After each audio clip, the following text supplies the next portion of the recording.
बिहार में बीजेपी और जेडीयू का लाइंस टूट जाता है। हमारे साथ केंद्रीय मंत्री पशुपति पारस है। सर, कल तक एनडीए एक था, आप लोग एनडीए इंटैक्ट का दावा कर रहे थे। आज बीजेपी जेडीयू जो मेजर पार्टियां थी वो अलग हो गई, एक बार फिर से जेडीयू आरजेडी की ओर बढ़ गया है।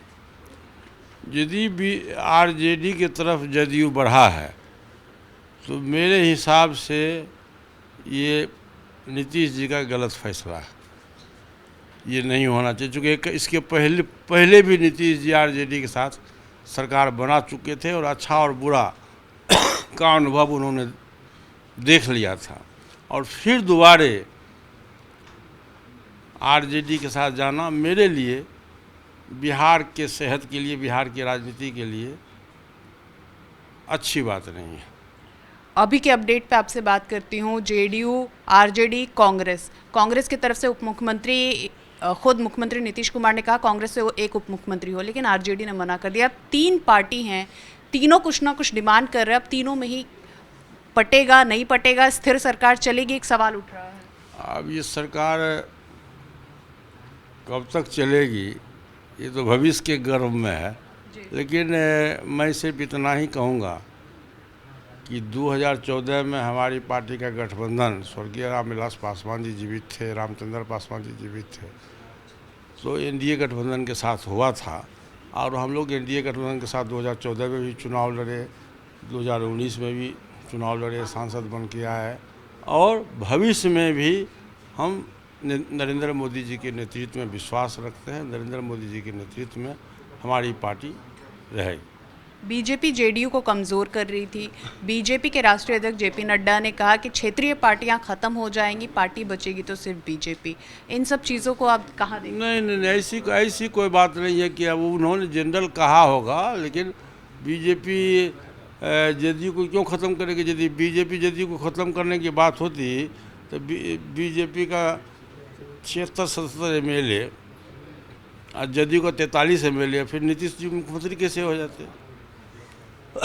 इसलिए वो सब बात नहीं है। चिराग मॉडल खड़ा करने की बात की जा रही थी कि जेडीयू में एक और चिराग मॉडल लाया जा रहा था जिससे जेडीयू कमज़ोर। ये तो आप मुझको पता नहीं है, ये तो आप चिराग जी से पूछिए, नीतीश जी से पूछिए, और जो इसके पार्टनर हैं उनसे पूछिए। मैं इस सब में नहीं रहता हूँ कि कौन सा मॉडल है, क्या है, नहीं। हम इतना ही जानते हैं कि हम लोगों का मॉडल अलग है। पासवान जी के नाम पर हम लोग राजनीति किए हैं, राजनीति करते हैं, एनडीए गठबंधन के पार्ट थे, आज भी हैं।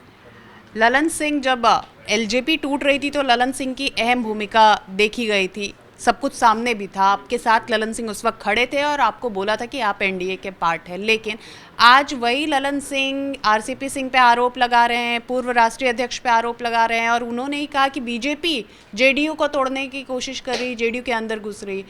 इस तरह की राजनीति क्या पहले देखने को नहीं मिली? ललन सिंह जी से हमारा कहाँ मतभेद है?